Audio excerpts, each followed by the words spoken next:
Oh my goodness. Goodness.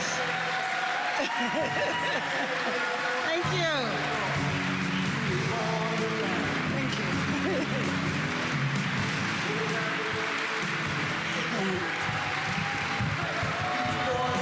All right. We love LA.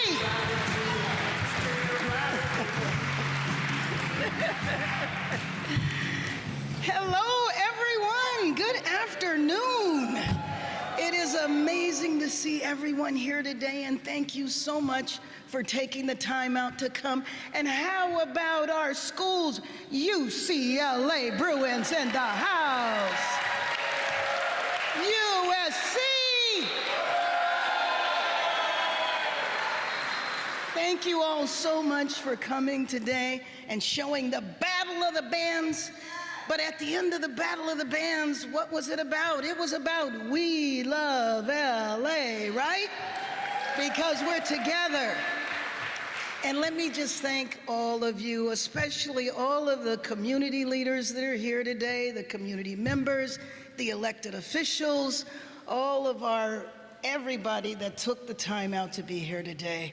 Our police chief, our fire chief, everybody's here to celebrate our city and to count down for the amazing events that are gonna come to us in less than 122 days. And I know Mayor Butts is somewhere in this crowd. Where is he? Where is Mayor Butts? I know he's here. If he's not, he's coming here. Because in a few short days, there's gonna be the All-Star basketball game. And then when the World Cup actually comes, it is in Inglewood, and I call him the mayor that transformed a city. So what a great place to gather here today. The day after the Grammys, where artists from every background came together right here in LA, and the world watched once again. And that feels familiar for this city that we love. Just think, we are a city that was built by Native communities and Mexican pobladoras, by Asian and Black families seeking freedom, by immigrants from every corner of the world who arrived with little more than faith, but left an indelible mark. Now, this story's personal to me because my father was one of them. My father came to Los Angeles during the great African-American migration from the Jim Crow South in the 1940s. My father, along with others, came carrying more hope than guarantees, more faith than resources, and a belief that this city could hold a future for him.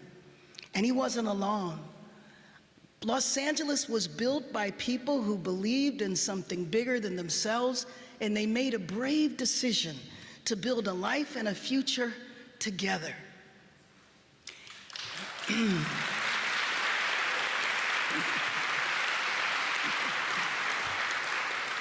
And what a fitting place to gather here today at Expo Center. This is where my grandson swims in the summer, right out there. And 2 miles away at South Park, where I learned to swim and became a lifelong swimmer today. And being here is a palpable reminder of something I need to say to you today, though. Our city has always been about bringing people together, including to protest injustice, and doing so peacefully. That is not just our value, that is our strength, because this is a consequential moment for our democracy in the 250th year of our country. People have a right to be concerned and a right to raise their voices, and I hope that every one of you will continue to do so, because our rights and our democracy and our country have never been more fragile than it is today.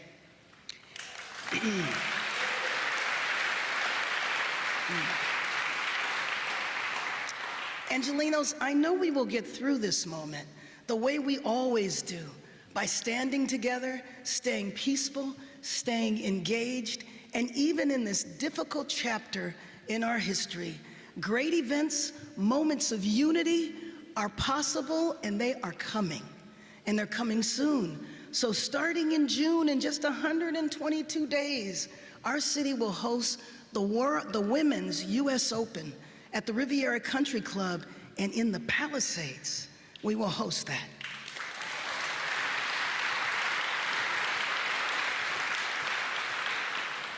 And fans across the city, and days after the U.S. Open, fans across the globe, not just the city, will come to LA for the FIFA World Cup. Now, let me be clear. I know that's going to be really, really exciting. Now, let me be clear, though. These moments will not belong only to those who can afford the seats.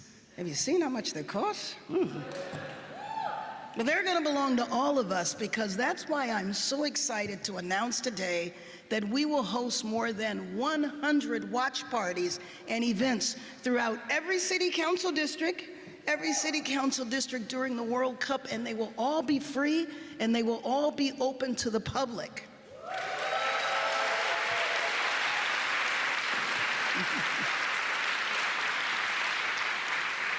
Because I want Los Angeles to know, when we say games for all, we mean for all of you.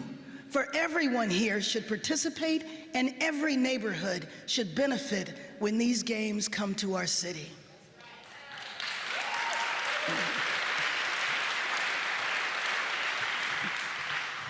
So I was born and raised here, and I'm a proud graduate of Hamilton High School, and oh, some Yankees in the room. And I also attended several of the great colleges of this city. Figure out what that means. I grew up in neighborhoods where you learned early that LA is complicated, it's diverse, it's imperfect, and it's always in motion. But long before I ever thought about holding public office, I worked in hospitals, and I cared for Angelenos at their most vulnerable moments. I saw firsthand how systems can fail families when they need the help the most. I saw up close both extraordinary opportunity and painful inequality.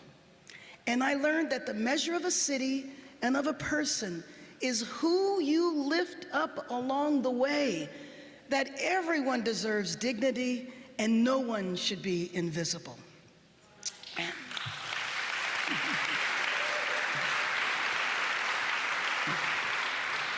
And I want you to know that that's what guides me every day as your mayor. Some of the people I love the most are here with me today. Where are you? Where is my family? My daughter Yvette, 2 of my 3 grandsons. Come on, you have to stand up. Yvette and Michael.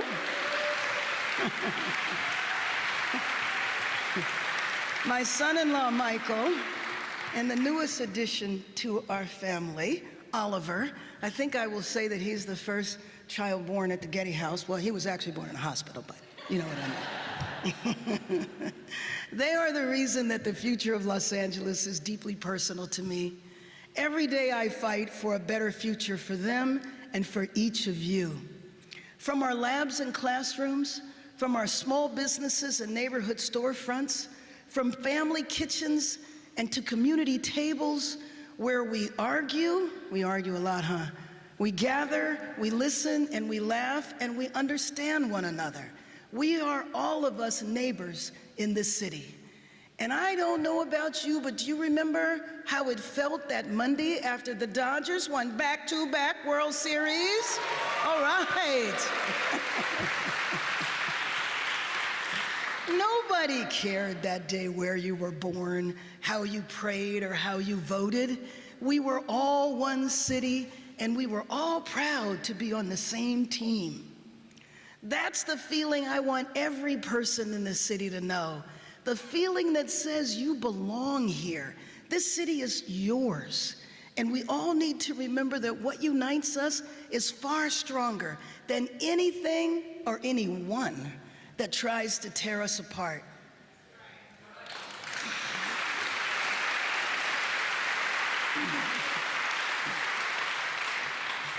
I've seen that truth proven my entire life. That's when Los Angeles stands together, because nothing can stop us. Nothing can stop us when we stand together, Los Angeles.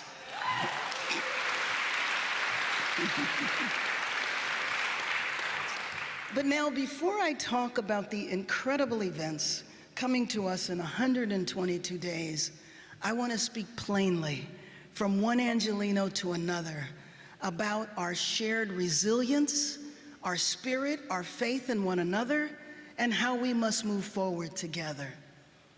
Last January, as flames tore through the Palisades, neighbors ran toward danger to escape others. We saw courage in its purest form. We saw firefighters who worked around the clock, even when some of them knew they might lose their own homes.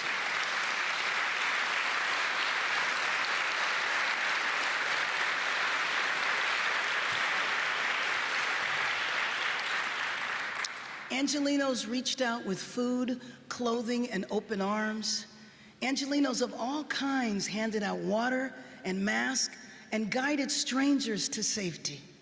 This city refused to turn away from one another. Now, over the past year, Angelinos, I have heard your grief, I've heard your anger, your exhaustion. I have sat with Palisades families who lost their homes, their livelihoods, and all sense of normalcy.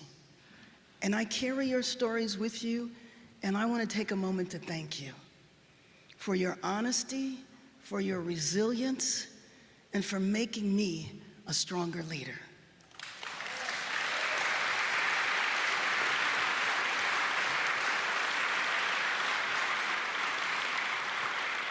I also know that many of you ask, when will life ever feel normal again? I want you to know that every day without a home is a day too long. Every argument with your insurance company is another hour that you won't get back. That's why we're moving with urgency. We've expedited the entire rebuilding process without compromising safety, and we've overhauled the building permitting system. We've brought in new leadership to overhaul fire preparedness and emergency response.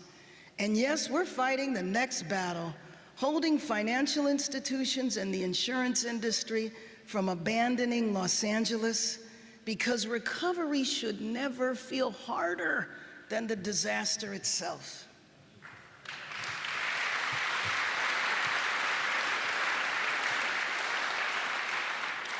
That's why next week I will travel to Sacramento along with Councilwoman Park and a delegation of Palisadians to make clear to the state that continued investment in rebuilding the Palisades is not optional, it is essential.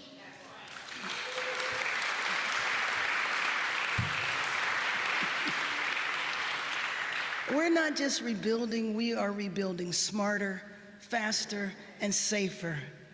And today, more than 400 homes are under construction, and hundreds more have been approved and are ready to rebuild.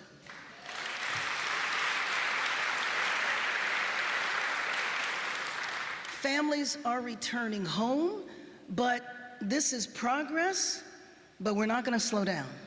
We will continue building stronger and better, and we will be prepared in the city if and when the next disaster hits.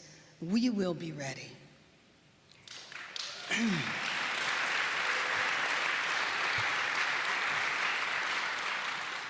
But you know, just as LA was finding its footing again, we were tested once more. This time not by Mother Nature, but by our own federal government. I will never forget Friday, June 6, 2025. Without communication, without notice, and without respect for the city, Washington chose LA for its first experiment, its first testing ground. For days and weeks, masked men in unmarked cars sped through our streets and swept up parents picking up kids from school, day laborers in Home Depot, people who worked in car washes, landscapers. People disappeared from our streets as if we lived in a police state, not the United States. They even detained David Huerta, one of the most respected labor leaders in this country, was treated like a criminal. And then days later, the Trump administration escalated again, sending thousands of National Guard members into our city, who ultimately, a handful of them, just protected 2 federal buildings, while the rest of them played video games somewhere outside of Los Angeles. Such an incredible misuse of our young men and women in the military. This wasn't security, it was theater. That's what it was. So let's also not forget that infamous moment when former Border Patrol Commander-at-Large Greg Bovino, oh, where is he today? Greg Bovino sent troops, some even on horseback, into MacArthur Park. They claimed authority over a park where many children, young children, were playing. And in that moment, I had no option but to confront him.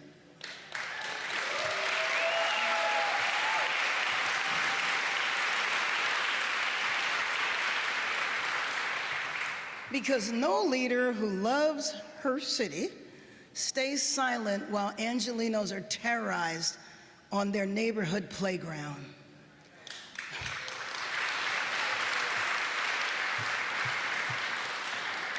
Those of us who live here know the truth. The violence which we condemned and were fully capable of handling, right? It was contained to a few blocks downtown in a city that is 500 square miles. But the administration preferred a made-for-TV crisis to the facts. And yet, during those long summer days, I want to remind you that neighbors looked out for neighbors. Communities formed rapid response networks. People stood together to defend loved ones and strangers. I felt so proud to be an Angeleno, and I bet all of you did as well.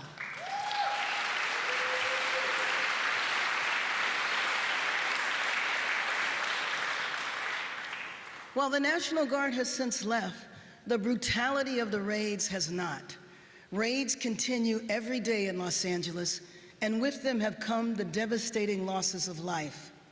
Here in Los Angeles, Keith Porter, a 43-year-old father of 2, was shot to death by an off-duty ICE officer. In Minneapolis, Renee Nicole Good, a 37-year-old poet, mother, and wife, was also shot to death during federal enforcement operations. Days later, Alex Petty, a 37-year-old intensive care nurse for the Department of Veteran Affairs, was also shot to death. So staying silent or minimizing what has happened is not an option. This administration doesn't care about safety, they don't care about order, and they most certainly don't care about the law. This senseless death, lawlessness, and violence must end, and so must the presence of ICE in Los Angeles.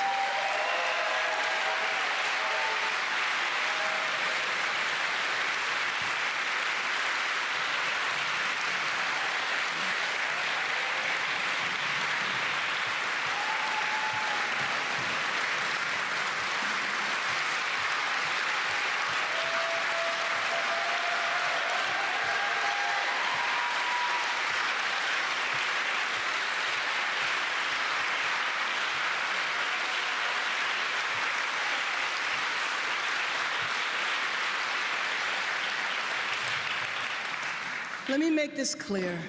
Across this country, mayors and local leaders have become the last line of defense for democracy and people's daily lives, standing where federal leadership has abdicated its duty to protect you. That's why I joined over 130 mayors across this country when the raids began, all of us determined to push back through our offices, through our communities, and through the law.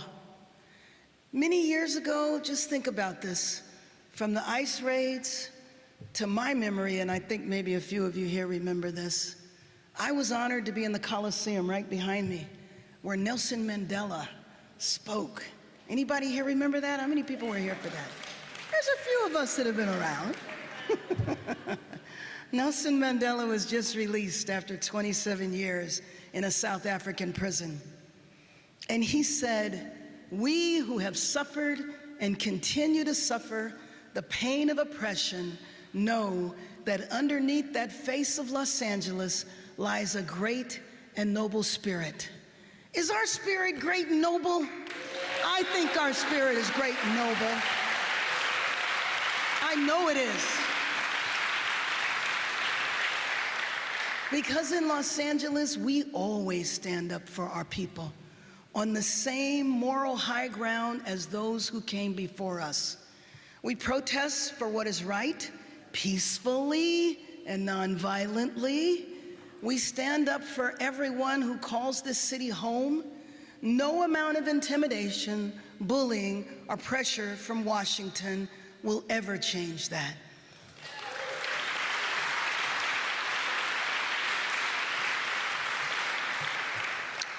But standing up for our people is not just about words, it's about action. It's about confronting the challenges that shape daily life for millions of Angelenos. And a few of those crises: affordability, housing, homelessness, good-paying jobs, and public safety. That is the responsibility we will meet together. The greatest test of LA is whether people can actually afford to live here. Across Los Angeles, too many neighbors are packing multiple families into one apartment or working 2 and 3 jobs just to stay housed. I know many of you are wondering if you'll ever be able to own a home. And if you're a young person listening today, you already know this because you live it. That's why my first executive directive fast-tracked affordable housing construction across Los Angeles. And so far, we've accelerated more than 30,000 housing units across the city, and 6,000 are currently under construction.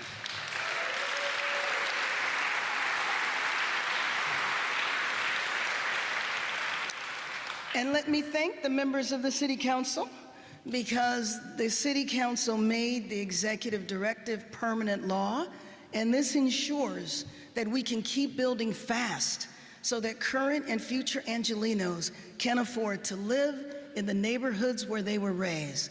Thank you, City Council.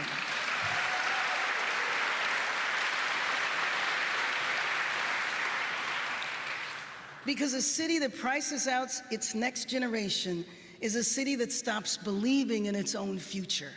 We must and we will remain a place where working people can live, build, and thrive without being crushed by the costs of simply calling this place home.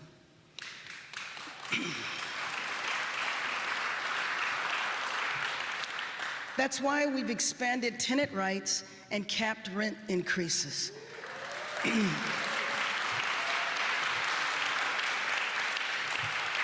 Another thank you to the leadership of the City Council, because you did that, and I had the honor of signing it. And today I am thrilled to share that we will provide $14 million in rental assistance for seniors and people with disabilities.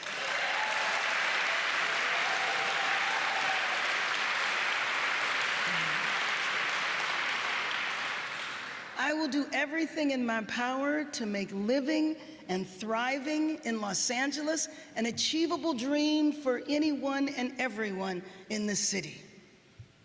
And that's especially important from the young people that stand behind me, who are going to college and doing everything you're supposed to do. And it's the job of all of us to make sure that you should choose to live here, you can actually afford to buy a home in Los Angeles. That's our commitment to you.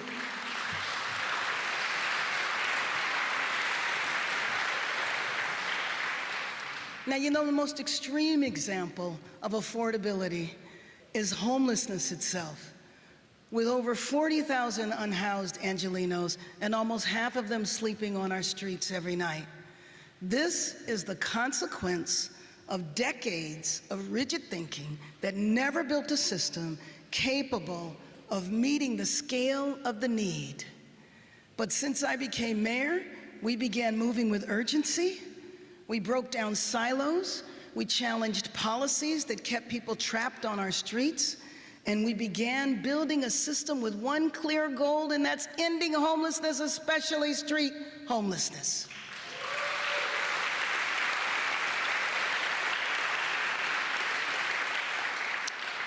Now, we have to prevent homelessness before it occurs. So this means moving people quickly into interim housing so they are off our streets.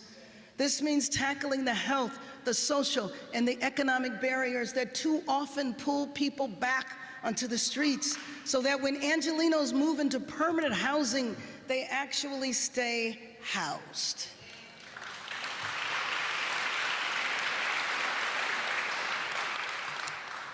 Working with City Council through Inside Safe, we have resolved nearly 120 encampments and moved thousands of Angelenos into permanent housing.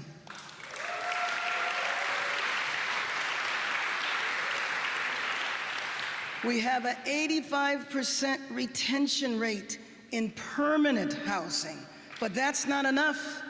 We must provide more cost-effective homelessness solutions and improve the retention rate in interim housing by developing stronger and more comprehensive services. But we also must continue accelerating the construction of permanent, affordable housing.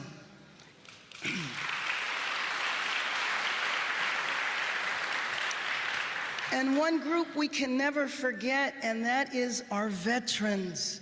We must house all veterans in Los Angeles.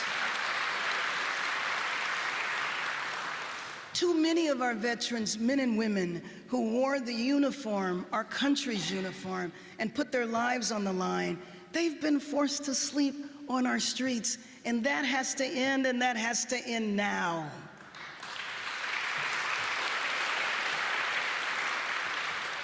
And here's a surprise for you, because we actually have the resources to do so. For years, veterans were forced because of a federal policy to make an impossible choice: keep their health benefits or accept a housing voucher. As I mentioned in last year's State of the City address, I mobilized 50 mayors from across the country. Together, we took our fight to Washington, D.C., to the House, to the Senate, and to the White House. And after a year of sustained pressure, we won. Veterans no longer have to make that choice between whether they receive health benefits or whether they have housing.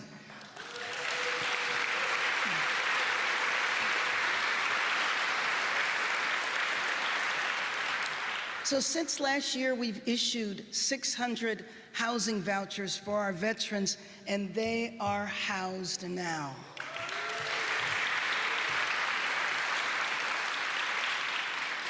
Now, our mission is clear and non-negotiable. There will be no unused vouchers in the city of Los Angeles. Our campaign to end veteran homelessness was interrupted by last year's wildfires. But tomorrow, we are relaunching House Our Vets with renewed urgency and a renewed sense of purpose.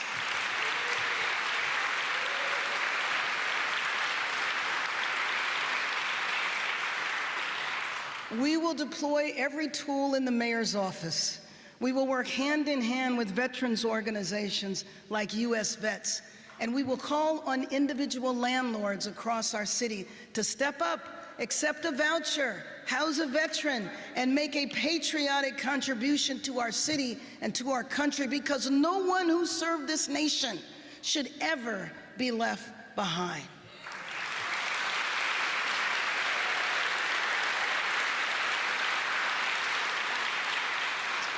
Now, just as everyone deserves the dignity of shelter, everyone deserves the dignity of work. The city has always been an engine of opportunity. And under my administration, we are making sure that that engine delivers for working people, and not just the well-connected and the lucky few.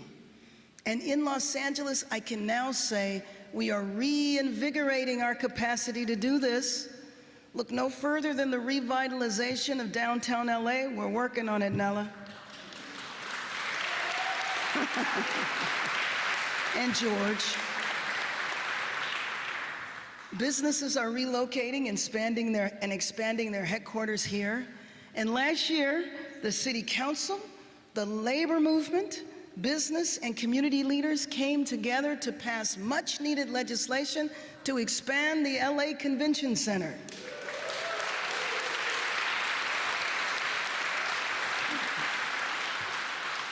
And as a result, marquee conventions are booking as we speak. And today, I'm proud to announce that two major conventions, national organizations, the American Speech, Language, and Hearing Association, and the American Geophysical Union, have chosen Los Angeles. Now, don't laugh, that's over like 30,000 people coming to our city. That's a lot of money, hotel rooms. And I know that many national organizations will soon be in line to book their conventions here, because I'm tired of those conventions going to other cities. They need to be right here in Los Angeles.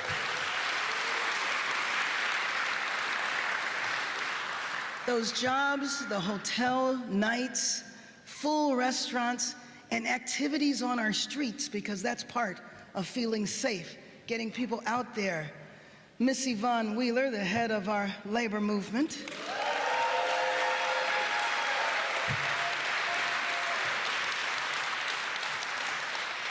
and after many years, our signature entertainment industry is finally coming home.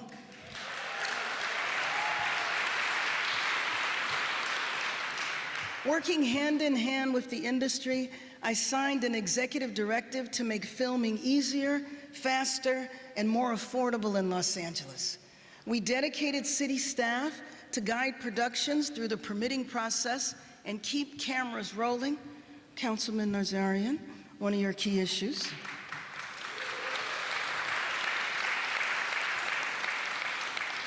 So one example in Councilwoman Jurado's district, East End Studios, where it took just 18 months to go from groundbreaking to ribbon cutting, creating thousands of construction jobs and hundreds of permanent, good-paying union jobs.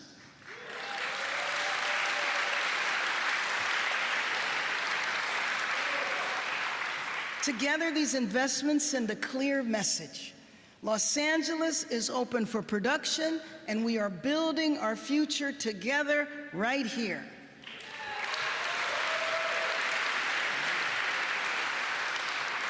Now, all of this is great, but to ensure that our city is affordable and livable, we need a city that is safe for our residents, our businesses, and our visitors. This has always been priority number one, and we've made real progress. Homicides dropped by 19% last year, the lowest in 60 years, and retail theft is down. Chief?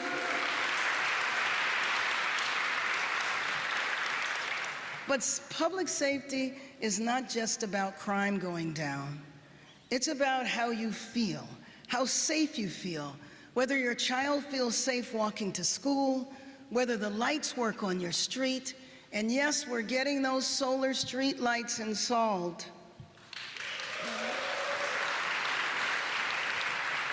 Whether you know your home will be untouched when you return from a long day's work.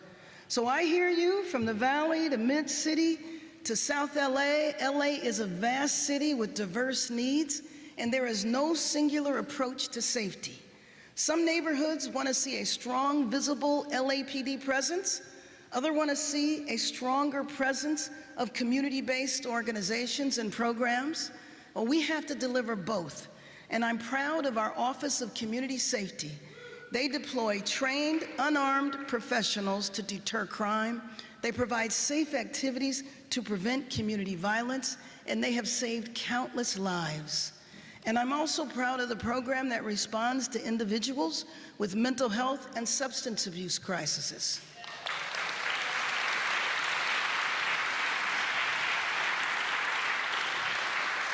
Together, we're investing in community-based safety where it works best and making sure that LAPD has the staffing to respond quickly, show up when communities ask for help, and do the work that Angelenos count on every day.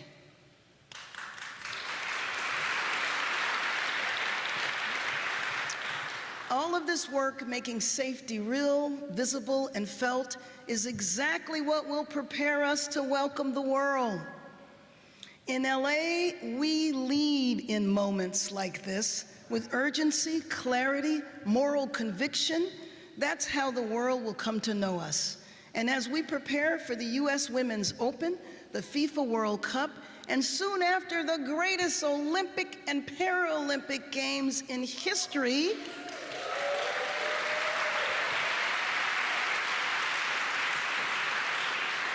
we will continue to focus on the fundamentals, the things that shape how a city feels to the people who live here and the millions who will visit. So here is our path forward. We will continue to resolve encampments and housed Angelenos through Inside Safe and other programs. We will intensify our efforts on focusing on housing veterans and making housing affordable. We will accelerate beautification efforts along major city corridors from our new Clean Corridors initiative, especially near where World Cup watch parties will take place. And in that, we will crack down on illegal dumping. Those who cut corners, avoid disposal fees, and leave a mess for workers and neighbors to deal with, there are consequences.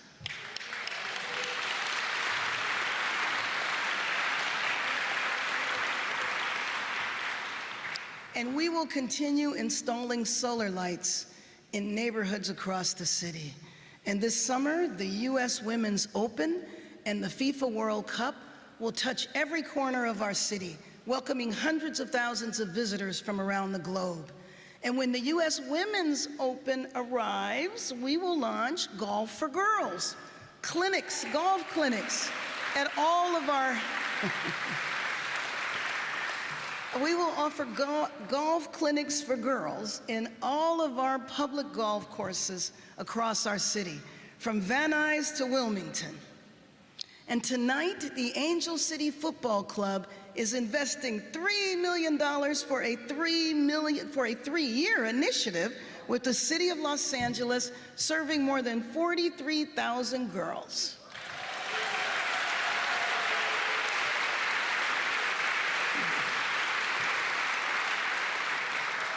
Every child deserves the chance to step onto the field, find her confidence, and claim her place.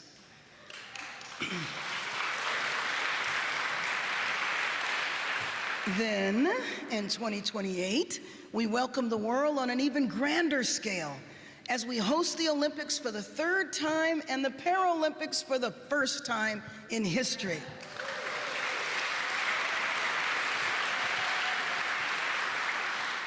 That is an extraordinary opportunity, and it is a serious responsibility. When the world looks at LA, they won't just see venues, they will see our values, the diversity of our people, and all that our neighborhoods offer, including our restaurants and food trucks, our stores, and our cultural richness. And we will be ready because of the people who show up day after day and take care of this city. Two people who embody that spirit are here with us today. Carlos Cabrera from South Central Cleanup and Juan Nuala from Clean LA with me. Please stand up. Come on, stand up. Stand up.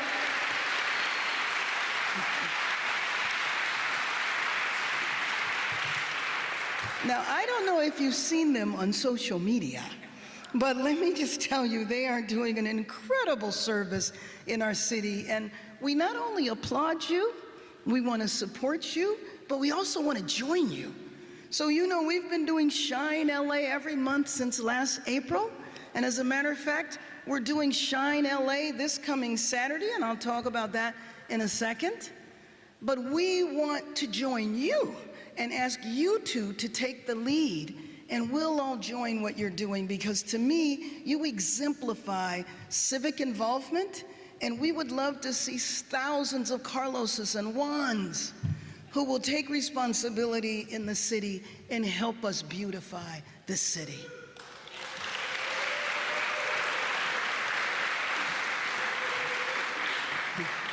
So this Saturday, Shine LA will focus its efforts at Hanson Dam Recreation Center, which will also serve as an official LA World Cup fan zone. We'll be joined now by Foo Fighters, Dave Grohl, and his wife, Jordan. Do you mind standing so we can applaud you? We will take your lead.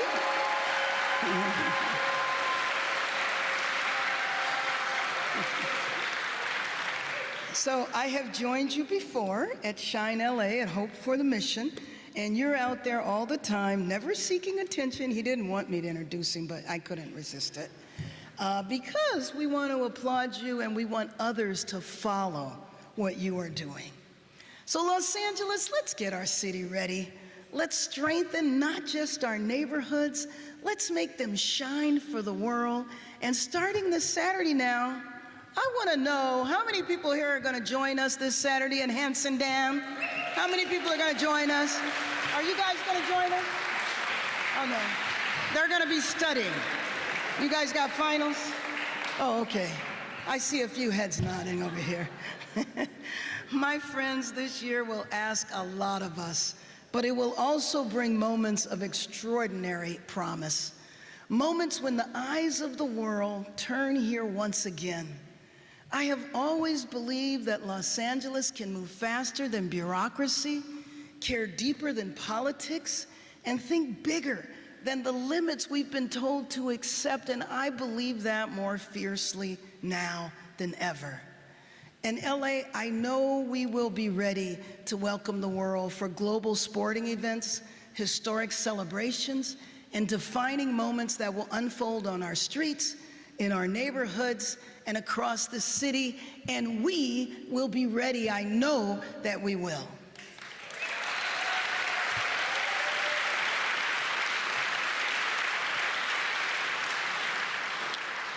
But here's the thing.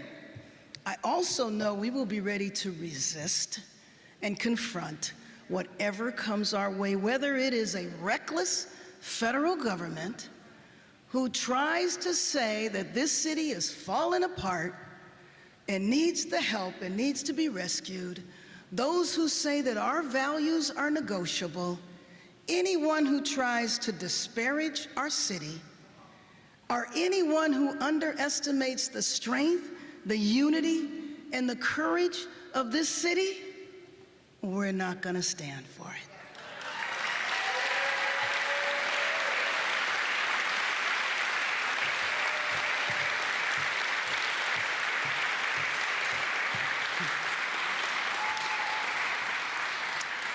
This city has always been one of a kind, one school district, Superintendent Cavallo, in which 125 languages are spoken.